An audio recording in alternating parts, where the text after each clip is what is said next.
Buenos días, buenas tardes, buenas noches, profesor. Me llamo Brian Camilo Cabo García. A continuación voy a hacer presentación del proyecto de programación orientada a objetos 2 del correspondiente a la ACA. Para iniciar, entonces podemos irnos a la entidad de estudiante.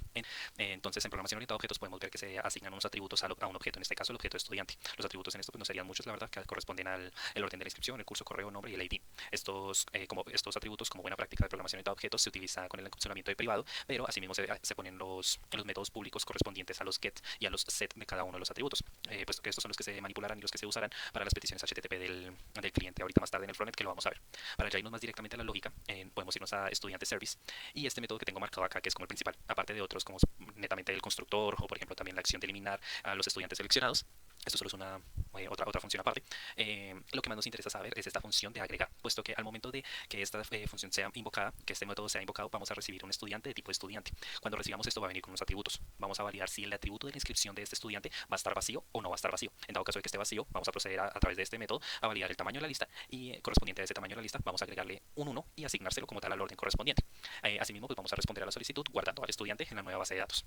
Continuando entonces podemos decir que vamos con la entidad de acción o el ejercicio de acción que corresponde a poder registrar unas acciones y al mismo tiempo encontrar una forma de deshacernos de ellas. Entonces aquí pues tenemos como tal en la clase principal la que crea la tabla en la base de datos donde se utiliza su encapsulamiento, sus getters y sus setters como vimos en el ejercicio anterior, y yéndonos directamente a la lógica, entonces podemos aplicar que en especial atención a este método. Aparte de otras acciones como registrar, que utiliza save, que también es lo mismo que utilizar por ejemplo push en otro tipo de casos, y aparte del constructor también del constructor que lo podemos ver aquí de programación orientada a objetos 2, lo que nos interesa saber exactamente de este ejercicio sería la acción de deshacer. ¿Por qué? Porque como tal para la acción de deshacer se utilizó un principio que se conoce como LIFO. LIFO entonces hace referencia a last in, first out, que en español podríamos decir que es el último dato en entrar será el primer dato en salir. Entonces, ¿cómo lo aplicamos a este ejercicio? Queremos decir que la acción que se van creando se van agregando a una lista. Entonces, en el momento de querer deshacer la acción, que es la última acción que se había registrado en esa lista, vamos primeramente a validar que esa acción esté de primeras. Eso lo utilizamos a través del método que está en Action Repository, que Spring Boot nos permite manejar muy fácilmente a través de las palabras clave. Entonces, lo que va a hacer es encontrar en el top, eso quiere decir el que está ahí primeras, en la lista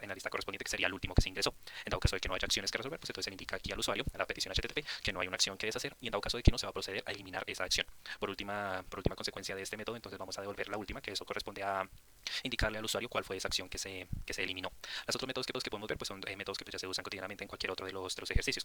Continuando ahora nos podemos ir al ejercicio número 3, que aplica lo mismo en la entidad, un objeto con sus atributos, con sus getters y con sus servers, en encapsulamiento correspondiente, pero vámonos esta vez directamente a la lógica. En la lógica hace referencia a un banco, el cual va a recibir unos clientes. En este caso ya no podemos utilizar el principio del LIFO, porque LIFO no puede ser de que el último cliente en haber entrado sea el primero también en ser atendido. En este necesitamos usar otro principio, el cual corresponde a uno que se llama FIFO, el cual dice que primero en atender para el caso del banco.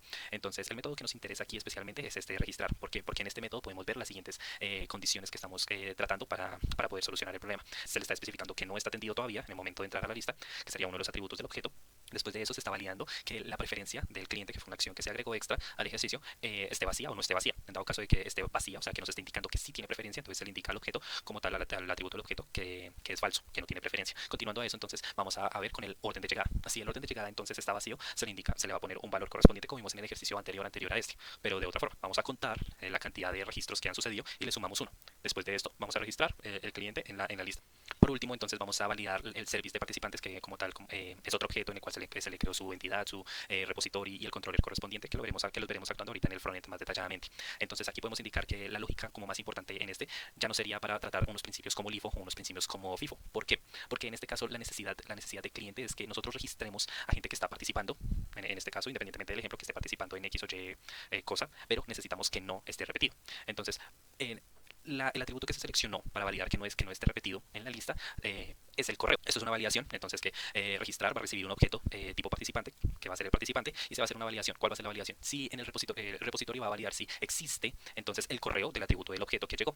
Entonces, si existe ese correo, entonces ¿qué es lo que le va a decir al usuario? Le va a decir el participante ya existe al conjunto y ya, ahí terminó la secuencia. Pero en dado caso de que esto no se cumpla, vamos a proceder al return correspondiente. ¿Cuál es el return correspondiente? Que se va a almacenar, se va a hacer push del nuevo registro.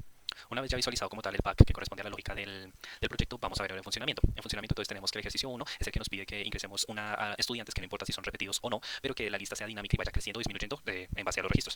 Ese es uno de los beneficios que nos permite este tipo de principios. Ahora, mirando el principio del IFO, podemos ver que vamos a instanciar un objeto de tipo acción, entonces copiar contenido, le agregamos un hola mundo, por ejemplo, lo registramos, hola mundo, aquí está, copiar contenido. Eso quiere decir que porque se muestra aquí de primeras, porque quiere decir que como fue el primero en entrar, digo el último en entrar, va a ser el primero también en salir. Si les damos en deshacer, se va a ir. Y en el ejercicio 3, a través del principio de FIFO, en el cual este se utiliza a los clientes, que los primeros clientes que llegan serán los primeros clientes en atender. Un ejemplo, por ejemplo, Brian Camilo, el no es preferencial, entonces se debería agregar después de este Brian, pongámosle Brian Camilo 2. Después de este Brian Camilo, que ya fue agregado, Brian Camilo 2, efectivamente. Pero entonces ya atendimos al cliente 5, atender siguiente, aumentar al cliente 6. Y como último vamos el ejemplo de principio de conjuntos, el cual hace referencia a que debe haber una llave correspondiente a cada uno de los usuarios y no puede haber uno repetido. Entonces, ¿qué pasaría si ponemos América Cano con su mismo correo en la misma empresa? El software no va a tener presente ni esto ni esto. Si lo registramos, va a haber un error. ¿Por qué? Porque el correo ya existe, pero si en dado caso cambiamos este correo por otro dominio, por ejemplo, ya no sería el mismo de ella. Ahí ya existe el RM. ST. Lo registramos y efectivamente se dejó agregar. Esta sería toda la presentación, profesor. Muchísimas gracias.